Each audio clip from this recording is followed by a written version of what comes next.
Cakap ekonomi negara kita okey, tapi kenapa Petronas buang orang? Kalau ekonomi okey, sepatutnya Petronas tak payah buang orang. Jom kita dengar ulasan daripada Hisham Jalil. Korang kena tonton video ni sampai habis.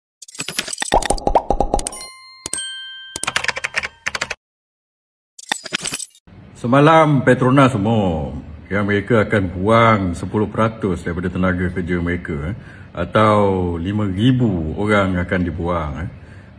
3-4 hari sebelum raya haji ni mereka umum nak buang orang, akan dikorbankan lah atau dibuang kerja. Tuan-tuan, dulu kita dah cakap benda ini, saya sendiri dah cakap benda ni. So, masa kita lontarkan perkara ini, orang-orang kerajaan, pemimpin kerajaan, menyokong kerajaan kata, oh ini tipu lah, tak betul lah, bohong dan sebagainya. CEO Petronas dah cakap mereka akan buat right sizing pada ketika itu. Itu pun kamu kata benda ni tak betul. Sebab itu hari ni, orang tak percaya pada kerajaan dan pemimpin-pemimpin dalam kerajaan. Bila kita tegur, kamu kata tak betul. Lepas tu benda jadi. Nampak sangat kamu bohong. Bohong punya bohong. Sebab itu kerajaan hari ini tak ada kredibiliti, rakyat tak percaya. Dalam bahasa jalanannya, kamu ni suka kencing orang. Sekarang ni bukan sekadar kamu kencing orang, kamu buang orang. Alasan yang dibagi oleh Petronas macam-macam lah. Dia kata, ketidaktentuan ekonomi negara lah, harga minyak Brent jatuh 65 US dollar per barrel lah dan sebagainya.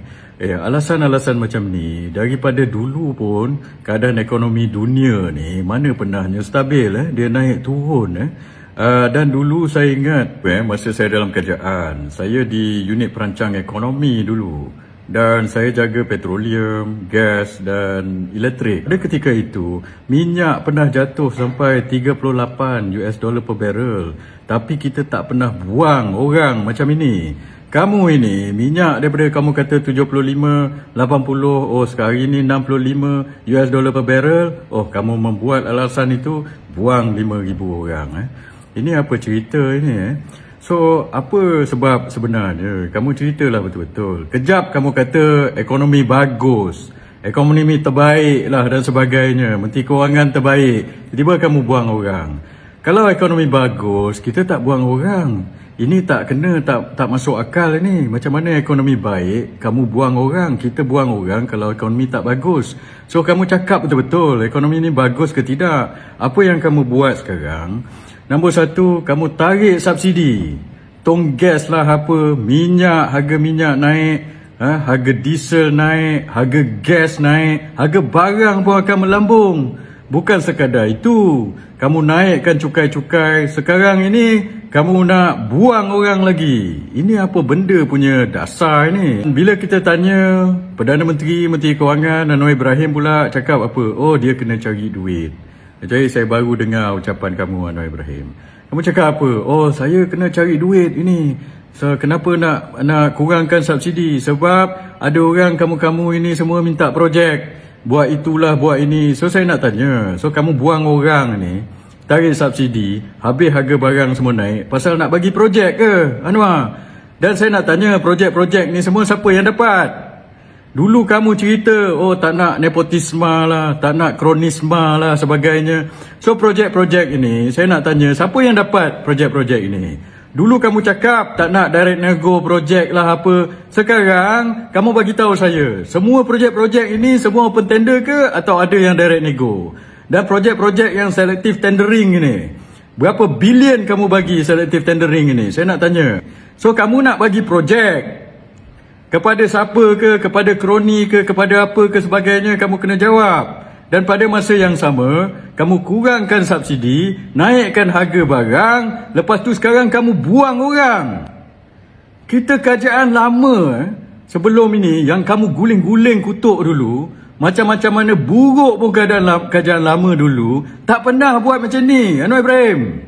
Ini kamu yang janji harga minyak turun, harga barang turun, harga kereta murah, tol free, PTPTN dihapuskan. Apa benda jadi ni, Anwar? Lepas tu sekarang kamu minta kebal pula. Minta kebal, buang orang. Sebab itu saya cakap, mungkin ini Allah SWT nak tunjuk lah.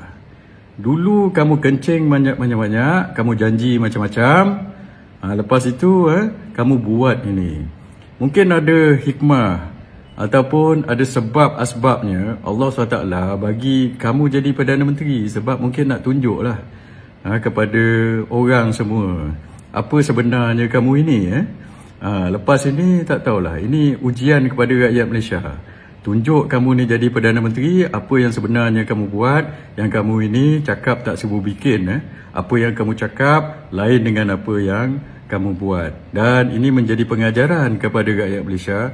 Janganlah pilih orang-orang macam ini lagi. Petronas umum buang lebih 5,000 pekerja, katanya majoritinya kontrak. Kononnya kerana tidak ketentuan ekonomi dan harga minyak turun. Tapi Hisham Jalil tadi cakap mempersoalkan masa harga minyak pernah jatuh dulu USD 40 tak silap. Tak ada pun sampai kita buang pekerja. Dan yang lebih pedihnya, pengumuman dibuat pada hari sebelum Aidiladha. Mana keprihatinan kemanusiaan ni? Tambah pula kerajaan asyik canang ekonomi bagus, baik, pelabur masuk, rakyat semakin sejahtera. Tapi realitinya subsidi ditarik, cukai naik, pekerja dibuang. Hisham kata jelas, ini bukan soal ekonomi semata-mata. Ini adalah soal kejujuran, ketulusan kerajaan. Kalau betul ekonomi baik, kenapa rakyat yang jadi mangsa ni? Akhirnya yang kena tempias bukan CEO, bukan menteri, bukan Perdana Menteri, bukan anak beranak Perdana Menteri, tapi rakyat biasa. Pekerja yang hilang kerja, keluarga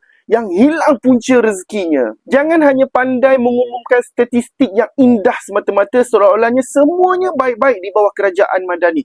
Tapi realitinya jauh berbeza. Anda yang sedang menonton video ni mungkin salah seorang mangsa yang terkesan daripada ekonomi sebenar yang sedang dirasai akibat dasar-dasar ekonomi kerajaan Madani. Okey guys, sampai di sini sahaja ulasan tambahan saya. Jangan lupa guys, like kalau korang setuju, komen kalau korang ada pandangan, share kalau korang rasa video ni sangat-sangat bermanfaat, dan yang lebih penting, subscribe untuk terus cakna isu semasa politik negara kita. Jangan lupa, jumpa lagi di video yang akan datang insya-Allah. Assalamualaikum dan jaga diri anda baik-baik.